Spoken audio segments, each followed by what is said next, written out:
Hi, Dr. Heather here from Wellspring Chiropractic Lifestyle Center. Today I want to show you 4 exercises that we do with all of our patients who are working with scoliosis.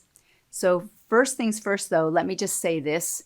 I have not found that doing just spinal exercises is enough to actually correct and reduce the lateral curves in scoliosis. It is part of a program that includes specific chiropractic care and other modalities that we use where we get our best results. But having said that, these are the ones that we do encourage people to do and train them on.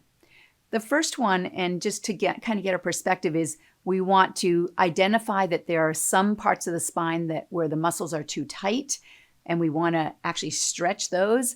Other parts of the spine where the muscles are too weak, and we want to strengthen those. And also we find that with scoliosis, oftentimes there can be rigidity that sets in. So moving the body overall is going to help with that. As far as the specificity, we want to identify when we are doing the assessment, where is the weak side that we need to strengthen and where is the tight side that we want to lengthen or bring more ease into. So we'll use a stretch in order to do that. So once we identify where that tension pattern is that we want to stretch. Let's say it's on the right side of the spine.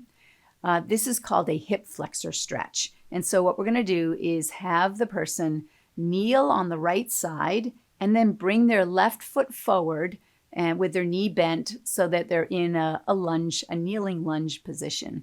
And then it's a simple process of just letting the hips come forward so that there's a stretch that can be felt in that area that's tight.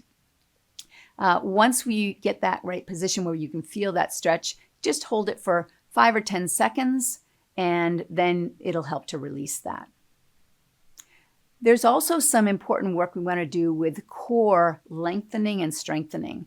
So if you have the sideways lateral curves in the spine and there's compression in the spine and tension patterns, those curves will be more exaggerated.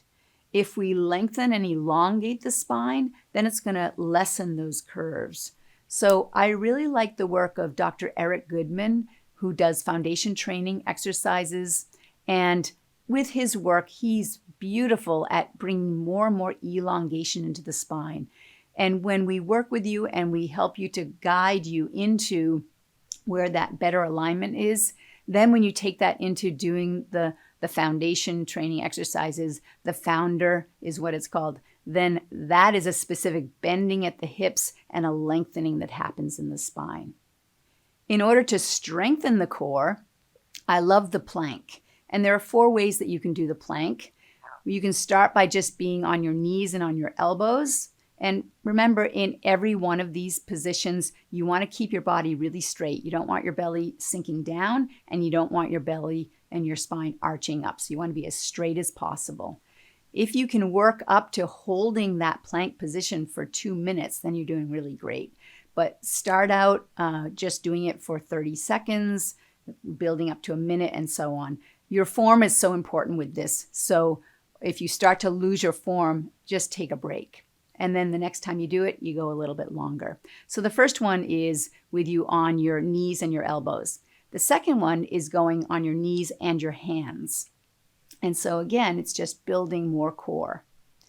The third one is where you're going to be on your feet and your elbows. And then the last one is where you're going to be on your feet and on your hands. So the plank is a great way to really strengthen the core. And if you add to it your increased sensitivity and awareness of how to bring more alignment, then that's where we really cover ground. Finally, we want to work with exercises that can strengthen the weak side. I love the kettlebell to use for this. If there's some other weight that you can use, feel free to be creative with that. Kettlebell is a nice way to do it because it has a nice little handle there. So what you're going to do is you're going to be standing with equal weight on both feet. You're going to have the kettlebell placed on the ground at your feet on the side where there is the weakness. And then you're simply going to bend your knees and squat down, pick up the kettlebell on that side and stand back up. And then you can do a number of repetitions with this and build the strength that way.